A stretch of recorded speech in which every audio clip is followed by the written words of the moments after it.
My name is María José Juan Jordán. I recently defended my PhD work at the University of La Coruña, and today my objective is to share my PhD work with you. This work was supervised by Iago Mosqueira, working at the European Commission Joint Research Center in Italy, Nicolas Dalby, working at Simon Fraser University, Canada, and Juan Freire at the University of La Coruña in Spain. So as you may know, the world population has hit the 7 million mark. And with it comes a long history of human-induced impacts on marine ecosystem, from overfishing to climate change to habitat destruction and pollution. One of the most pressing questions in ecology is to understand and quantify how marine species and marine ecosystem are responding to human-induced impacts. However, assessing these impacts is challenging, in part because large-scale experiment and long-term manipulation is very difficult to do in open marine systems. The European project MetaOceans, where my PhD originates, addresses these challenges and trains 14 PhD students to utilize existing datasets, from fisheries datasets, biological datasets, ecological datasets that have been generated in numerous regional and international programs that are commonly underutilized once these programs are done, and trains us to utilize these datasets using meta-analysis and other methods such as comparative techniques. Within this meta-ocean vision, my thesis aims to provide new insights on the impacts of fishing on marine species and marine ecosystems and advance our predictive ability to identify which species might be most vulnerable to fishing. Among all the threats, fishing has been identified as the major threat to marine species and marine ecosystems.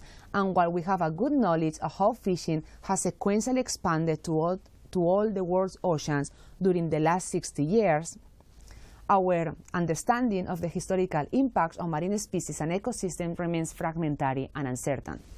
And also, our biological knowledge on the current exploitation status for the large majority of the species that are impacted directly or indirectly by fisheries is also very poorly known.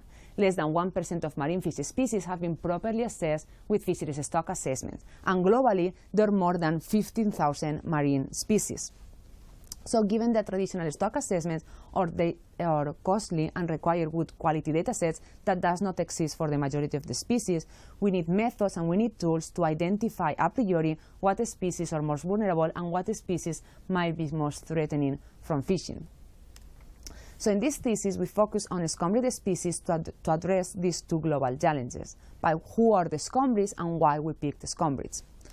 The scombrids of the family Scombridae includes 51 species, including tunas, bonitos, Spanish mackerels, and mackerels. These species are globally distributed through the tropical and temperate waters of the world's oceans, and they are key components of pelagic ecosystems. Within this family, tuna includes the most economically important species, known as principal market tunas. This includes the yellowfin, albacore, skipjack, bluefin tuna, and big-eye tunas. These species have oceanic distributions and they're highly migratory. While the rest of the scombrid species, the small tunas, the bonitos, the mackerels, and the Spanish mackerels, they have more coastal distributions. So the scombrid species support some of the largest and most valuable fisheries in the world, from large-scale industrial fisheries to small-scale artisanal fisheries. Also, they're caught in recreational fisheries, and some of them are even caught as bycatch species in other fisheries. So I'm going to show you the global catches of scombrids globally within the last 50 years, and we find how catches have been continuously increasing over time, almost reaching 10 million tons in the year 2008. And most of these catches are made up of principal market tunas and mackerel species. But altogether, the scombrids contribute to 15% of the global marine fish catches. These species are also fascinating from the point of view of management, because these species are highly migratory, they have widespread distributions and their economic importance. There are 5 regional fisheries management organizations, known as tuna commissions, that are specifically in charge to manage and conserve these species, tuna species, and associated species, which includes a lot of the scombrid species. So why we picked the scombrids? There are 2 main reasons why in this PhD I focus on scombrid species. The first one is that when I started my PhD, the impacts of fishing on pelagic species, particularly tunas, and the global state of tunas was highly debated in the scientific literature. The debate originated in this study by Myers and Ward, published in the year 2003, that concluded that large pelagic fishes had been reduced by around 90% from pre-industrial abundance. This study was highly controversial because it used time series of catch-off unit effort coming from one fishing year, the Japanese longline, and used it as an index of abundance to infer the global status of large predatory species, which included tunas, and this led to overestimation of tuna declines. Several rebuttal papers were published at that time making this point, and these papers emphasize the risk of using CPU trends as an index of abundance to assess and infer the overall health status of populations. These papers claim that an alternative source of data can be found in fishery stock assessment, which provide more reliable estimates of population sizes and trajectories. So I saw an opportunity, and given the increasing availability in stock assessments for many scombrid species, and given the ecological, social, and economical importance of this group of species, I thought it was important to reevaluate the global trajectories of this group of species within the last 50 years. The second reason I picked scombrid is because many of these species, given their economic importance globally, a large number of biological studies have been published within the last 50 years. And these biological studies gives us an opportunity to examine the role of life histories in combination to fishing to predict the vulnerability of the species. This information, in turn, can be very valuable to manage data-poor scombrid species. So this was our second main reason. Within this context in mind, my PhD work is divided in three main sections. In the first section, I carry out a meta-analysis of the global impacts of fishing on scombrid species. And specifically, I address two main questions. Have industrial fisheries removed 90% of the biomass of tunas globally? And what is the current exploitation status of the scombrids? In the second section, I focus on characterizing and learning about the life history strategies of scombrids, which is this information is determinant to understand how a species respond to fishing exploitation. In Chapter 3, I ask this main question. What are the critical data gaps hindering the assessment and conservation of scombrids? And in Chapter 4, I wonder if the life history of scombrid, if the diversity of scombrid's life histories can be simplified to a reduced number of strategies and dimensions. In the last section, I use the ecological insights gained in the first two parts, and I put them together in order to examine the role of life histories and fishing in determining their population trajectories. And I ask these two main questions. What scombrid species are the most vulnerable to fishing, and what life history traits best diagnose those species most likely to decline and be overfished? And at the end, I will briefly summarize the main findings of this PhD. So specifically in Chapter 2, I carry out a meta-analysis of biomass trends across scombrid populations using mixed models in order to quantify the global impacts of fishing on this group of species within the last half-century. And second, I summarize their current exploitation status using two common reference points.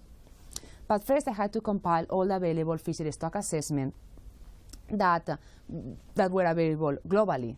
At the end, after careful data screening, I end up assembling 26 X-structure stock assessments covering 26 populations of 11, covering 11 of the 51 species of scombrids. I had data for 17 populations of tuna, 5 mackerels, and 4 Spanish mackerels. From these stock assessments, I extracted time series on adult biomass, fishing mortality rates, and fisheries reference points. So here I'm showing you the data. I'm showing you the trends in adult biomass over time for the 26 populations of scombrids. See the temperate tunas, the tropical tunas, the mackerels, and the Spanish mackerels. Don't worry about the names and the colors, but just notice how most of the time series of biomass are decreasing over time. Keep in mind that these declines are expected, some of these declines are expected under the current fishing mortality plans, because it's very common. A very common objective in fisheries management is to decrease the biomass of the population to the biomass that provides the maximum sustainable yield. So keeping this in mind, I use two metrics to quantify fishing impacts on fishing. The first metric is the average annual rate of change, which tells me how fast the biomass is decreasing over time, and I estimated these rates globally across the 26 populations, but also within oceans, within major taxonomic groups, and within life history groupings. The second metric was the total extent of decline. I estimated how much the biomass has decreased within the last 52 years within the same taxonomical and spatial scales. While the second metric, the overall extent of decline, is an indicator of ecosystem removals, the first metric, the average annual rate of change, is an indicator of how well management is performing. So what did we find out? Here I'm showing you the global trends in adult biomass for the 26 populations of scombrid, and I find estimated that the total adult biomass has decreased by 52% globally within the last 50 years. And then this biomass has been decreasing with an annual rate of change of minus 1.75 annually, which is equivalent to a 50, almost to a 60% decline on average across the 26 population. Then also notice some of the gray lines and the dashed lines. That's because I did a diagraph analysis to estimate the effect of removing one population at a time and see how it affects the global trend. So for example, if the skipjack tuna from the West Pacific it's taken out from the analysis, which is a very abundant population, we find that the global biomass of scombrids have decreased a bit more, about almost 70%. Also, I estimated fishing impacts by ocean, and I find that despite the different histories of exploitation in each ocean, we find substantial decline in all of them. And I estimated that the faster and the largest declines have happened in the Indian Ocean. Perhaps this is due to the fact that the Indian Ocean was relatively unexploited in the 50s compared with the other two, where the history of exploitation is much longer. I estimated fishing impacts by major taxonomic groups, and I find that within the last 30 years, the adult biomass of mackerels have increased by 40%. Then for the tunas, the adult biomass has decreased by 50%, and then for the mackerels, the adult biomass has decreased by 60% within the last 50 years. But when I group the tunas according to their climate, I find that temperate tunas have declined by 75% and tropical tunas by 45%. So if you remember, these numbers differ from the more pessimistic numbers that were estimated in Myers and Ward paper, where it claimed a 90% decline in large predatory species globally, which included many tuna species. Perhaps the 75% decline, that number is a bit close to the 90% decline estimated in Myers, but you need to keep in mind that globally temperate tunas make a small proportion of the catches. The majority of global tuna catches are made of tropical tunas. At the end, temperate tunas and mackerel populations have declined the most within the last 50 years across all the species. Next, I summarize the current exploitation status for these scombrid populations using two common fisheries reference points. The first one is the current biomass, is the ratio expressing the current biomass relative to the biomass that provides the maximum sustainable yield. If the current biomass is above BMSY levels, we say that the population is overfished. And if it's below, we say that the population is not overfished. And if it's below, we say that the population is overfished. The second ratio is the current fishing mortality relative to the fishing mortality that provides the maximum sustainable yield. If the current fishing mortality is below FMSY, we say overfishing is not occurring. And if it's above FMSY, we say that overfishing is occurring. It's very common in fisheries to take these two ratios and plot them against each other to summarize the current exploitation status of populations. So if the populations fall within the top left corner, we say that the populations are overexploited. And if it falls within the bottom right corner, we say that the populations are healthy. And then we have the other two intermediate stages. So what do we find for scombrids? I found that there are 4 populations of scombrids, mostly bluefin tunas, that are overexploited. And then I find that the majority of scombrids, 15 of them, mostly tropical tunas and Spanish mackerels, are currently healthy. And then we have few populations in the intermediate stages. But at the end, if you notice, most of the populations are in the center, crossing those lines, which means that the majority of the populations are fully exploited. which means that the management objective of reaching MSY has been met, and we can conclude the majority of the tuna populations are relatively well managed. However, there are 4 issues of concern. The first one is, as just mentioned, is that the majority of the populations are fully exploited globally, which means that an increase in catches in these fisheries, in these populations, is very limited in the short term without jeopardizing the long-term sustainability of these species. And this is happening in a very complex context globally, because we know that globally there is overcapacity in tuna fisheries, and we know that there are ongoing increases in the rates of fish mortality and an ongoing increase for demand for tuna meat. So one of the obvious solution to this issue is that we need to control and eliminate overcapacity in tuna fisheries globally. The second issue is that some of the populations are clearly overexploited, so the ongoing recovery plans for these species, they need to be effective in order to recover these populations to healthy level. The third issue is that the productivity of some tuna populations have been declining over time, in part because of excessive fishing mortalities of juvenile tuna. And the fourth issue are the collateral impacts of tuna fisheries on other less productive species. One of the obvious solutions for these 2 issues is that we need to reduce bycatch of juvenile tunas, and we need to reduce bycatch of less productive species. And I have to say here that currently there are great ongoing efforts and research to try to modify fishing operation and fishing gears to reduce impacts, to reduce bycatch of juvenile tuna and bycatch of less productive species, but the RFMOs, which are in charge of managing these species, have not yet implemented successful measures for these issues. Moreover, I think that many of these issues could be alleviated and solved if fisheries management bodies, the tuna RFMOs, adopted limit and target reference points, harvest control rules, and used the precautionary approach in their decision making. Right now, only one tuna commission, the RFMO, has adopted these elements as management tools. However, I have to say that in the last few years, even since this paper was published, some of this work was published, so much work has been done by the commissions, specifically the scientific groups within the commissions, that are now working towards defining these elements so they can be incorporated in the near future and adopted by the commission as management tools. So far, I believe I have successfully summarized the global impacts of fishing on 26 populations of scombrids, which covers 11 of 51 species of scombrids. This study mostly focused on principal market tunas and temperate mackerels, and because these are the species where the data is available. But to me, 26 population, 11 species, this number seems very small to me, given that the majority of the scombrid species, except 3, support important fisheries throughout the world. So this reflects another reality. The current exploitation status for the large majority of small tunas, Spanish mackerels, bonitos, and tropical mackerels is not known or very poorly known. And geographically, the Indian Ocean and the Indo-Pacific region is the region with most data poor, is the ocean which is considered it's a data poor ocean. There are 34 species of scombrids, 23 being endemic to this region, for which exploitation status is very poorly known or not known at all.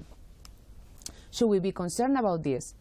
Well, the perception that small-scale fisheries for these species, the perception that their catches and their value are irrelevant, has been reversed. Perhaps the current priorities and structures of the RFMOs might not be appropriate or might be lacking in the capacity to provide scientific advice to manage these species. Now we're going to switch gears, and in the second part, I turn my focus to examine and learn about the life history strategies of scombrids. This section requires the compilation of life history information for the 51 species of scombrids globally, and with this information I created a life history dataset. So first I will describe a bit the life history dataset that I created, and then I will present the main findings of Chapter 3 and Chapter 4. So here I'm showing the global distribution of life history studies, and I end up extracting life history information for almost 700 life history studies after I carefully selected them following a criteria. So what did the information extracted from these studies? I extracted information on maximum size of the species, also longevity estimates, growth rates extracted from benthalaphic growth function. Also, I extracted information about the reproductive biology, including length and age at 50% maturity. I have several metrics that describe fecundity in fishes, also spawning duration and spawning frequency. Because scombrids, all the species, they're batch spawners, which means that they spawn multiple times throughout the spawning season. So with this information, in Chapter 3, I focus on synthesizing the life history information available, and I critically review it to identify gaps in knowledge. And then I set priorities for future life history research. But first, I would like to emphasize the importance of having good knowledge on the life history of the species, because the life history of the species is not only fundamental to understand how a species respond to exploitation, they're also important to understand species invasions, extirpation and extinction, how species respond to protected areas, and climate change. So here the key question of this chapter: what are the life history data gaps currently hindering the management and conservation of scombrids? Here I'm showing you the list of life history traits against the number of species, 51 species of scombrids, and then 23 populations of principal market tunas. Because when I did this review, I did the review at the species level for the scombrids, and for the principal market tuna species, I did it at the population level. And this because for principal market tunas, the data was available and also given their economic importance. So what do we find out? Maximum size, together with growth and longevity, is available for all or most of the scombrid species and principal market tuna populations.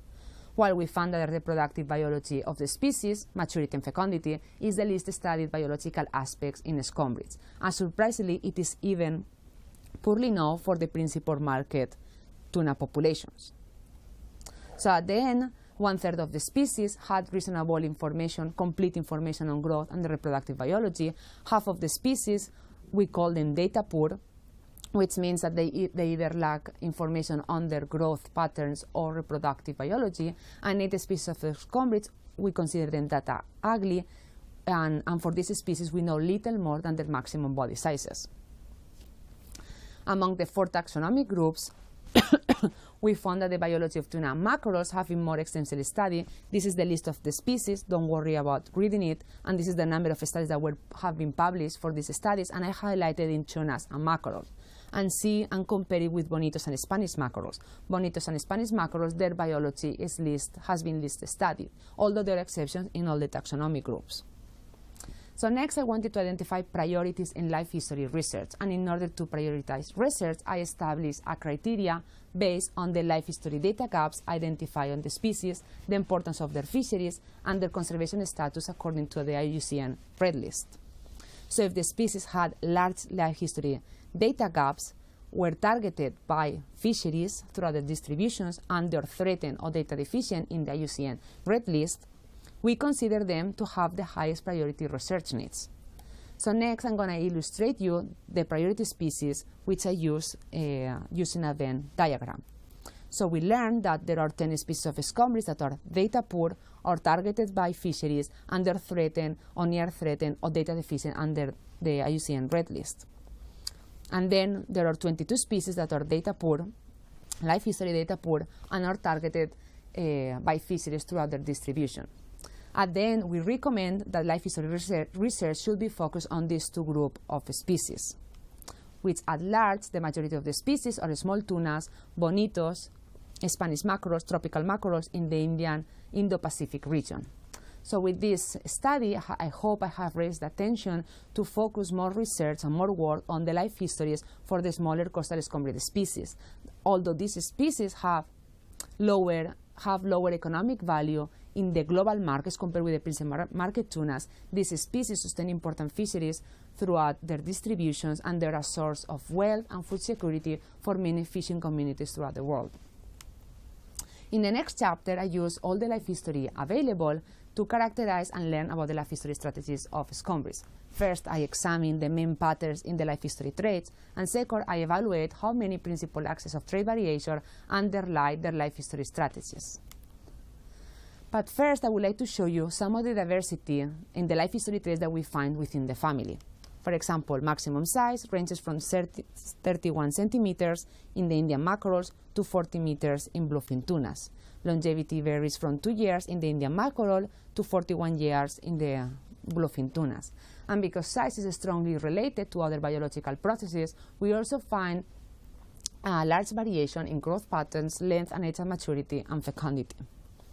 Then we have spawning, which varies from daily in the tropics, like in skipjack, to annually for the bluefins, which concentrate their spawning period within a shorter period of time. Some species undertake annual migrations, other seasonal migrations, usually linked to the reproductive cycle. Some species have oceanic distributions, other coastal distributions. Some species are associated in coral reefs and to coral reefs and islands, and some species are associated to estuaries. For example, there is one species that migrates up to the Mekong River in Cambodia. And then some species are cosmopolitan, others in the other extreme have very restricted ranges. For example, the Indo-Pacific mackerel is restricted to one estuary in Papua New Guinea. Some species from large schools, others are solitary, like for example, wahoo. So given the large range in life history attributes in the species, their wide distributions and types of habitats, scombrids represent an opportunity to study life history variation and study their life history strategies. So next, in order to capture this diversity in life history, several life history theories and approaches have been put forward. For example, one of the first theories was the Arche selection theory, which predicts one-dimensional continuum with two endpoint strategies. But this theory has been challenged in part because one-dimensional continuum is not enough to explain the full diversity of life histories that we find in nature. Alternatively, empirical analysis of life histories in several taxonomic groups, from reptiles, fishes, plants, insects, even viruses, have identified a two-dimensional triangular classification system with three endpoint strategies that better explains the diversity of life histories and the evolution of adaptive strategies. And in fishes, these three endpoint strategies have been called periodic, opportunistic, and equilibrium. A periodic species tends to be long-lived, tends to be big, delay reproduction, have high fecundities, and they tend to be found in productive habitats. Opportunistic species, they tend to be smaller, shorter lived, have fast generation lengths, smaller fecundities, and they tend to be found in disturbed, unpredictable environments. And then the third one, equilibrium species, they tend to have medium to long generation lengths, have fast generation time, medium to large generation length, have slow growth rates, have low fecundities, and important, have invest high energy per offspring, and at the end, these species, they tend to be found in unproductive, stressful environments. So we use principal component analysis to examine how many axes of life history variation exist in scombrids, and for this analysis we use 10 life history traits covering 7 species of scombrids, and second, interpret the results, and we ask the question where scombrids fits within the triangular model of fish life histories. So how many axes of life history variation exist in scombrids? This is the first axis, or the first principal component axis, and I find that maximum size is strongly loads highly along this axis, together with length at maturity, fecundity at maturity, age at maturity, longevity, growth rate, spawning interval, and number of eggs per gram. So the point here is that all the life history traits loaded high against the first principal component, especially the length-related traits such as length at maturity. So at the end, this axis, what it's doing is ranking the species along a size continuum, ranking species from the smallest to the largest. The second axis that I show here now, you have already noticed that many of the life history traits that loaded high along the first one also loads high along the second one, particularly the time-related traits, seed spawning duration, growth rate, age of maturity, and longevity. At the end, the second axis describes the slow-fast continuum of life histories, ranking species according to their speed of life. So next, I wanted to see how scombrid species ordinate along these two axes. And I find 4 distinct groups. In one corner, we have the southern bluefin tuna and bluefin tuna, which are large species that are relatively long-lived.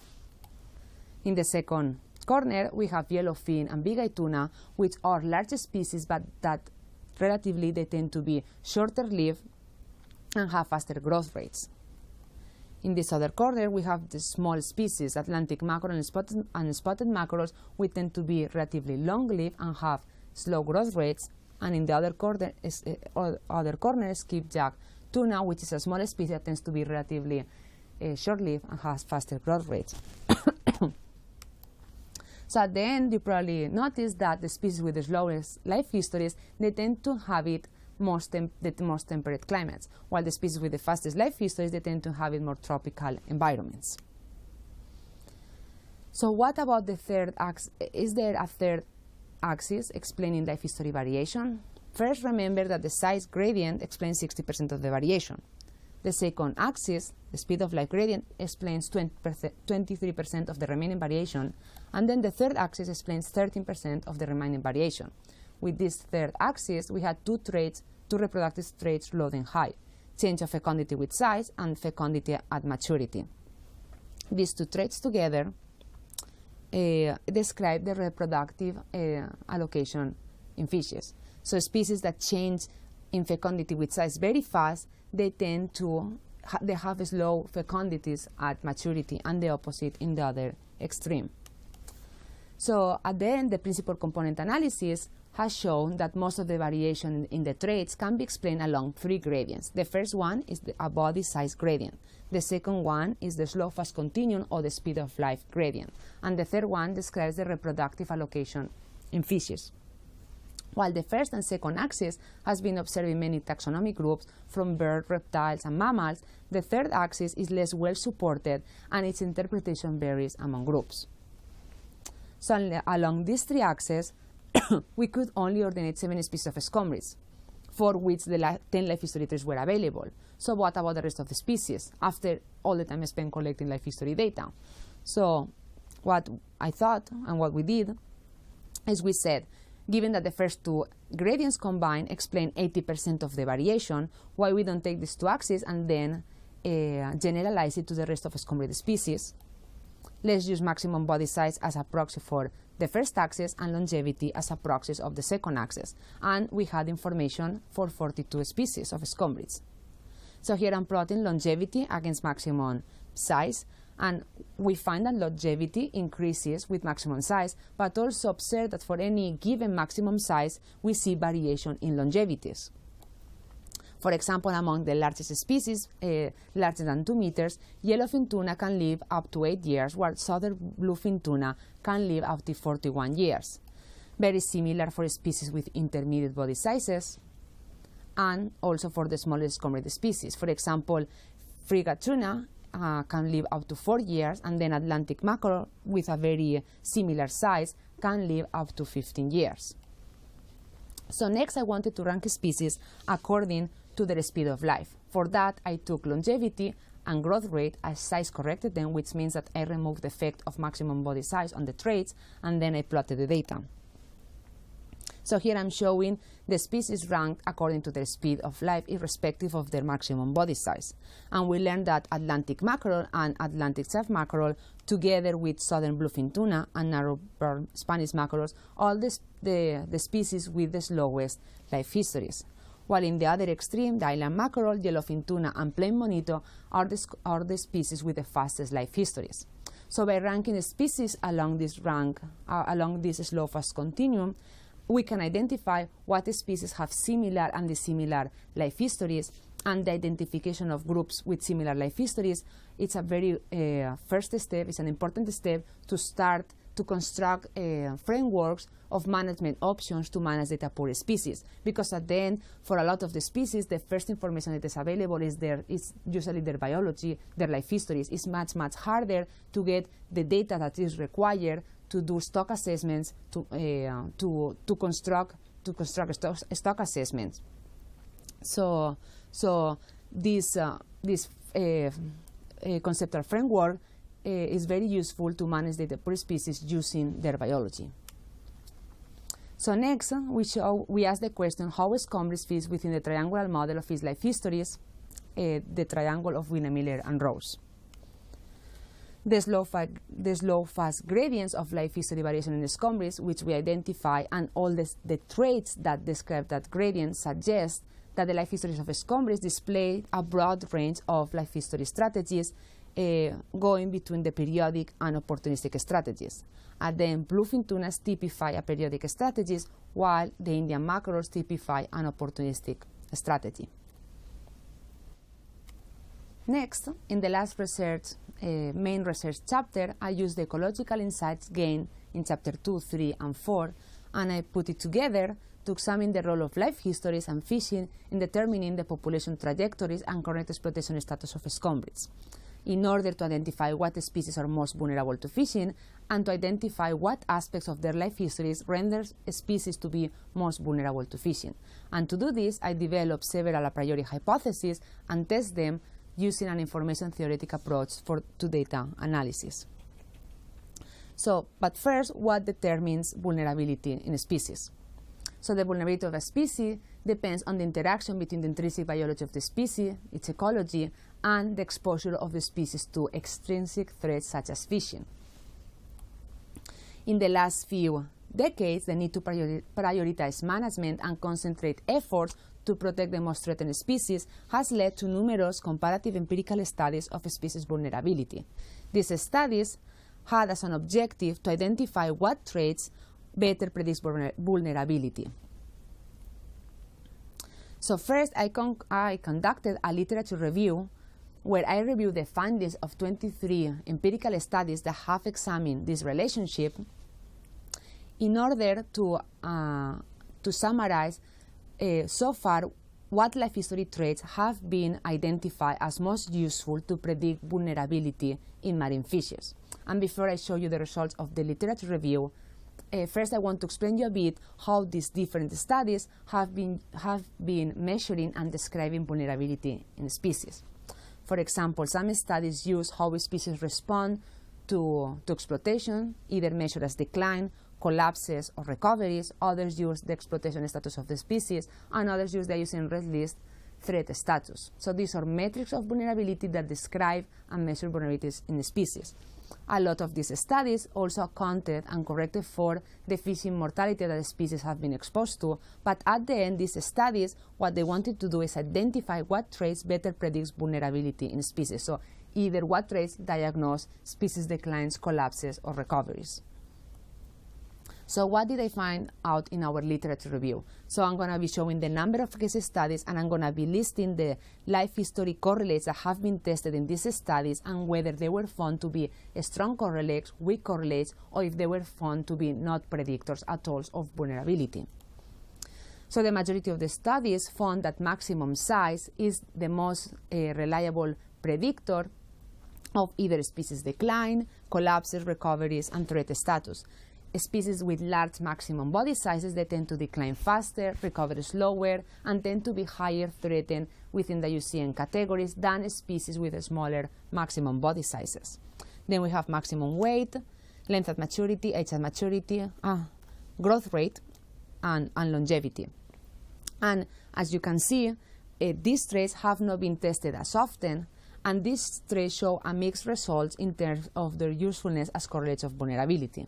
Then we have fecundity and egg size, which have never been identified as a useful correlate of vulnerability, as it is often suggested in the literature. And last, we have the maximum rate of population increase, which has been tested few times and always has been found to be a strong correlate of vulnerability. So at the end, maximum size has been identified most often as the most reliable predictor of vulnerability in marine fishes, while the rest of the traits show a mixed evidence for their usefulness. So at the end, these studies, by providing inconsistent results and large amount of uncertainty, they're failing to transmit a clear message, so they're transmitting a poor message. So at the end, it's very hard to take the outcomes of these studies and transform them into practical conservation strategies. So how can this message be improved? How the results from these studies can be transformed into more conservation practices. Several recommendations have been put forward. For example, focus on one taxonomic group and one type of threat. Second, test a large number of traits, but also focus on testing a priori hypotheses that are based on biological relevance. And this is what we did for scombrid. So for scombrid, I had data for 21 populations of tunas and mackerels, and I used it to examine the role of life histories and fishing in determining their population trajectories and current exploitation status, which we used to infer vulnerability for this group of species. Why we did this? Well, remember I compiled stock assessments. From these stock assessments, I extracted a series of spawning stock biomass, and I used this data to estimate 3 proxies of vulnerability. The first one, rate of decline in biomass, so how fast biomass decreases over time. The second, the extent of decline in biomass within the last 50 years. And then the exploitation status. We know whether the population is overfished or not because we can compare it with the BMSY. Second, we have information on the time series of fishing mortality rates that the species have been exposed for during their period of exploitation, and we know about the life history strategies of scombrid. So with this information, I developed and tested 3 a priori hypotheses. The first one, I tested whether fishing mortality rates alone is the main factor determining their population trajectories and current exploitation status. In the second and third hypotheses, I tested whether fishing mortality rates in combination with life histories better determines their population trajectories and current exploitation status. And if life histories are important, I wanted to know what aspects of the life history are better predictors of vulnerability. So I tested whether the first size trait axis of life history variation using maximum body size as a proxy is a better predictor of vulnerability, or if instead the second slow fast trait axis and the first growth rate is a better predictor of vulnerability. So we tested our 3 a priori hypotheses for each of our proxies of vulnerability, and we evaluated our hypotheses using an information theoretic approach, an AIC to run hypothesis, and general linear models, either linear models or binomial models, depending on our type of the response variable. So this is my first metric, the rate of decline in biomass. And here I'm showing the average rate of decline for scombrid populations against the relative fishing mortality rates that these populations have been exposed for during the period of exploitation. So we find that the higher the relative fishing mortality, the faster the rate of decline. But see that there is some variation along the points. So then we find that populations with slow growth rates have declined faster in adult biomass than populations with faster growth rates given the same fishing mortality rates or after controlling for fishing mortality. So then our third hypothesis shows higher strength of evidence. So we find that growth rates in combination with fishing better predicts rates of decline in scombrid populations.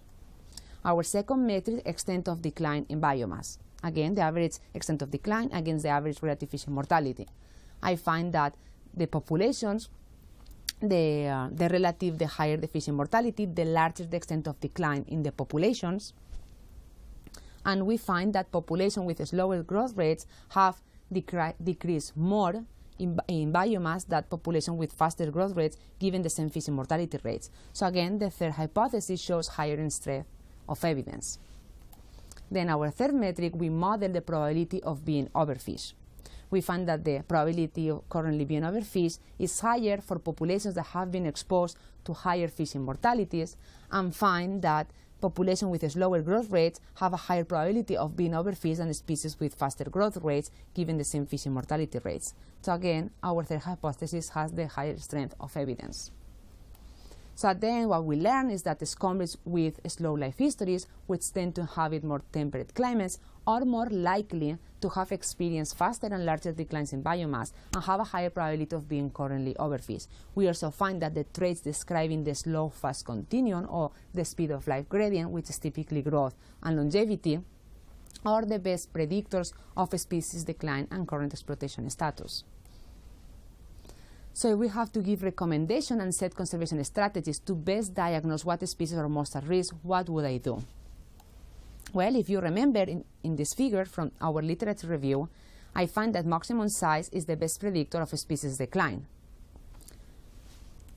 But then, in contrast, in our study of vulnerabilities across scombrid populations, we find that growth rate and longevity are better predictors and not necessarily maximum body size. So how can we reconcile these results? Well, I think that the geography, the scale of the studies might matter. While maximum size has been identified as best predictor of declines mostly in regional studies, these regional studies usually have worked on community of species inhabiting similar habitats. Then we wonder what's going on the global scale. But there is only one study that has attempted to measure the usefulness of several life history traits to diagnose species collapses. And this global study has found that life histories are not really useful to diagnose species collapses or population collapses a priori, because this study finds that small and short-lived species have collapsed as often as large and long-lived species. So then, what traits should we use as best surrogates in data poor situation? Well, if maximum size is the only trait available, particularly within regional context, I would recommend to use maximum size as a surrogate of a species' vulnerability to fishing. But definitely, if we're working at large geographical scale, time-related traits such as growth rate and longevity describing the slow-fast continuum of life histories should be a better proxy to rank species sensitivities to fishing. And to conclude, I will briefly summarize the main findings and conclusions of this thesis. So my thesis addresses two global challenges that are hindering the successful implementation of ecosystem-based management in the world's fisheries. The first one reflects our limited understanding on the historical impacts of fishing on marine species and marine ecosystems. And the second challenge reflects our limited knowledge on the current exploitation status for the majority of the species that we exploit and our limited capacity to identify what species are most at risk. I focus on scombrid species, and I use existing information that I collected throughout the world and analyze it using meta-analysis techniques and comparative methods in order to provide new insights and some answers to these challenges. So when I started my PhD, the extent and the impacts of fishing on large pelagic species, such as tunas, was highly debated in the literature. And in this thesis, I provide the most accurate picture of the global biomass trajectories of scombrid species within the last 50 years, estimated that their global adult biomass has decreased by 50% during the last 50 years, concluding that the global population declines in tuna species are not as bad as previously thought. This study also reveals that after 50 years of industrialized fisheries, now the majority of the populations have been fished down to optimum levels globally, which means that the majority of the populations are fully exploited, which means that an increase in catches for these fisheries is very limited, in the short term, without jeopardizing the global sustainability of this group of species. In this thesis, I also identify major gaps and I set priorities for future life history research. I identify two groups, or I see scombrids as two groups going at different speeds. While globally, the majority of life history research and fishery stock assessments and management has been focused on the data-rich species, mostly principal market tunas and temperate mackerels, we have given less priorities to the rest of smaller coastal scombrid species. Although I emphasize that we need to continue doing life history research on the data-rich species as needed. For example, the biology of the reproductive biology of the principal market tunas is remarkably poorly known. I also think we have forgotten about the role and importance of many coastal scombrid species, because then the smaller coastal scombrid species, they sustain important fisheries throughout their distribution, and they're a source of wealth and food security for many fishing communities throughout the world. Then, while the RK selection theory does not explain the full diversity in scombrid's life histories, we find that most of the life history variation in scombrid's can be explained along three axes, one driven by body size, the second driven by the speed of life, and the third describes the reproductive allocation in fishes. At the end, the second axis, the speed of life gradient, largely explained by the environment, is the most important to rank species sensitivities to fishing.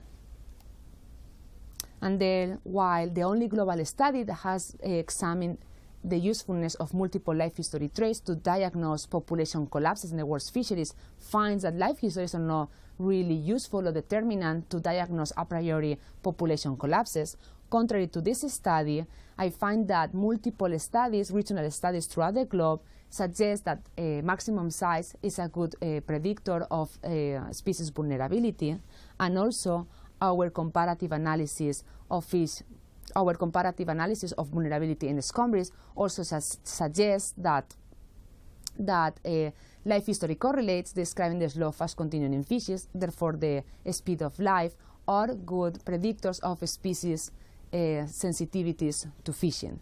So at the end, if we understand how the environment shapes life histories and know the fishing patterns to what they've been exposed, we can use this information to diagnose a species vulnerability to fishing. Finally, I would like to emphasize that two main products of this thesis are the two life history datasets that I created. The first one is the stock assessment dataset, which includes information, stock assessment information for 26 populations. And then the life history dataset, which includes life history information from almost 700 life history studies. These datasets have already been used in several research projects in the past, are currently being used in some research projects, and I really hope that this data will continue supporting future life history, future research for scombrid. Just to give an example, the life history dataset and the stock assessment dataset were used by the IUCN Tuna and Billfish Specialty Group to assess for the first time the population and conservation status for all known species of scombrid using the IUCN Red List categories and criteria. And then this will be my final remark. Tunas and their relatives dominate one of the largest ecosystems and sustain some of the most valuable fisheries in the world. Our society is faced with the trade-off of exploiting these natural precious resources, but also we have the responsibility to manage and conserve them for the benefit of humanity. I strongly believe that the only way forward is to use science-based approaches to drive the management and conservation for this group of species if we really want to maximize the best outcomes. I also strongly believe that I also think that effective collaboration among all the RFMOs needs to be more effective in order to decrease duplicities and maximize outcomes and share resources. And last, I think it's very critical that all the key players that are engaged in these fisheries, from the industry to scientists, to managers, to fishermen, to NGOs, they need to work together, engage together to ensure sustainable fisheries for this group of species and healthy oceans. So I would like to conclude acknowledging many of these people. First, I need to start with my supervisors. I thank you for all the great advice and support throughout all these years. I learned a lot from all of you. I also would like to thank all the funding sources, the Mercury Actions through the Meta-Oceans Project and Actitec Nalia, my scholarship from La Junta de Galicia and through the University of La Coruña, funding from Caja Madrid Foundation, and even the Tuna Conference and the International Seafood Sustainability Foundation that has funded some of my trips to the Tuna Conference. Also, I would like to thank my research group, all the people from the Recursos Marinos y Pesquerías at the University of La Coruña. I would like to thank all of you. You've been great throughout all these years, supporting me not only morally, but also professionally. I also would like to thank all my colleagues and friends from the Earth to Ocean Research Group at Simon Fraser University. One of the best things that has happened to me has been to land in that lab. Thanks a lot. And of course, I would like to thank my friends and my family. And with this, thank you very much for your attention. Histories and fishing in determining their population trajectories, and I asked these two main questions. What scombrid species are the most vulnerable to fishing, and what life history traits best diagnose those species most likely to decline and be overfished? And at the end, I will briefly summarize the main findings of this PhD.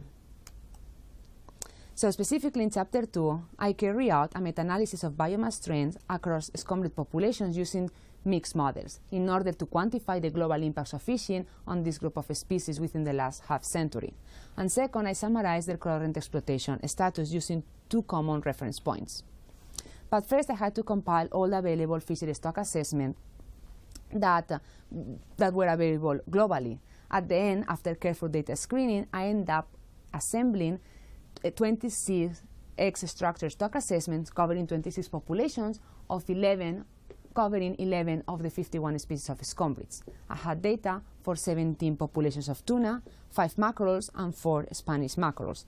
From these stock assessments, I extracted time series on adult biomass, fishing mortality rates, and fisheries reference points.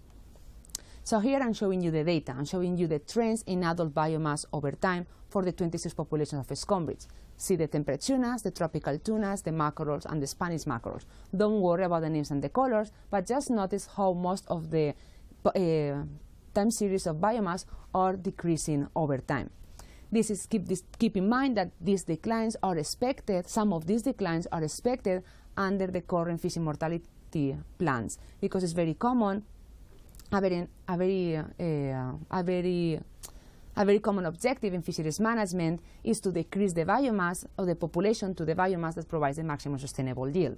So keeping this in mind, I use 50 years, and we find how catches have been continuously increasing over time, almost reaching 10 million tons in the year 2008.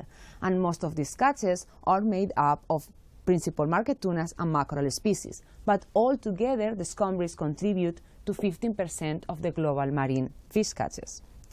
These species are also fascinating from the point of view of management, because these species are highly migratory, they have widespread distributions, and their economic importance.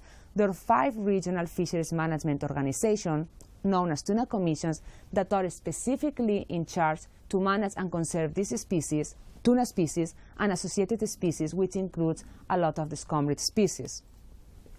So why we picked the scombrids? There are 2 main reasons why in this PhD I focus on scombrid species. The first one is that when I started my PhD, the impacts of fishing on pelagic species, particularly tunas, and the global state of tunas was highly debated in the scientific literature.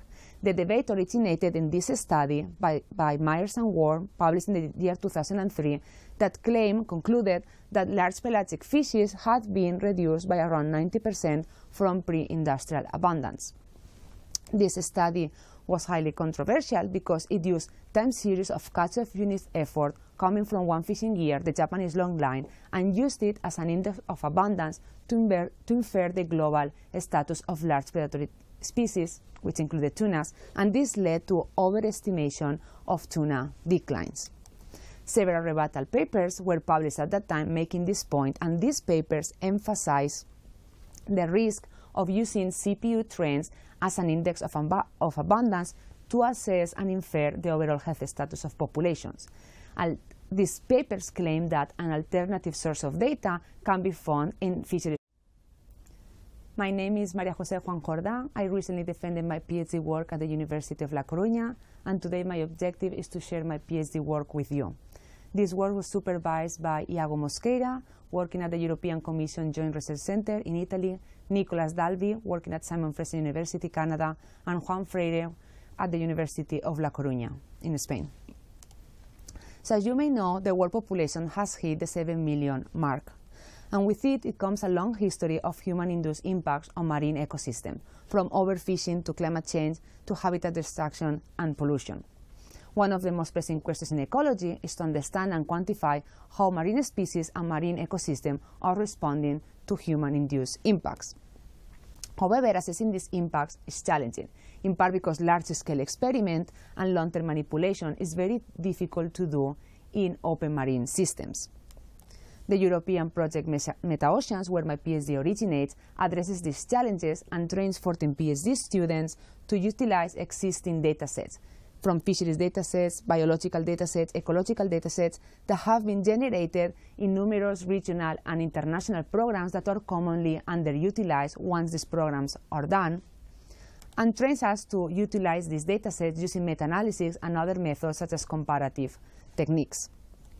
Within this MetaOcean vision, my thesis aims to provide new insights on the impacts of fishing on marine species and marine ecosystems and advance our predictive ability to identify which species might be most vulnerable to fishing. Among all the threats, fishing has been identified as the major threat to marine species and marine ecosystems.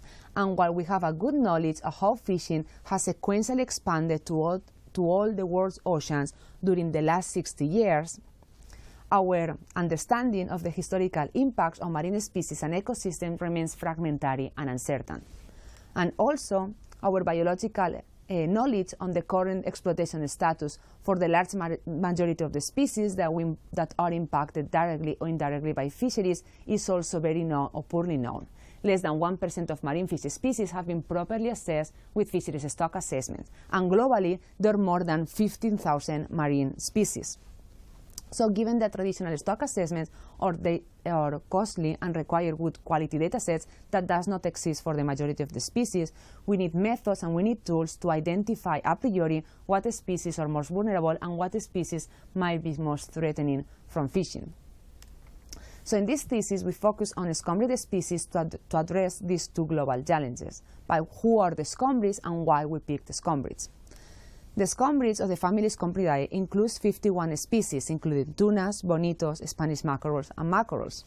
These species are globally distributed through the tropical and temperate waters of the world's oceans, and they are key components of pelagic ecosystems.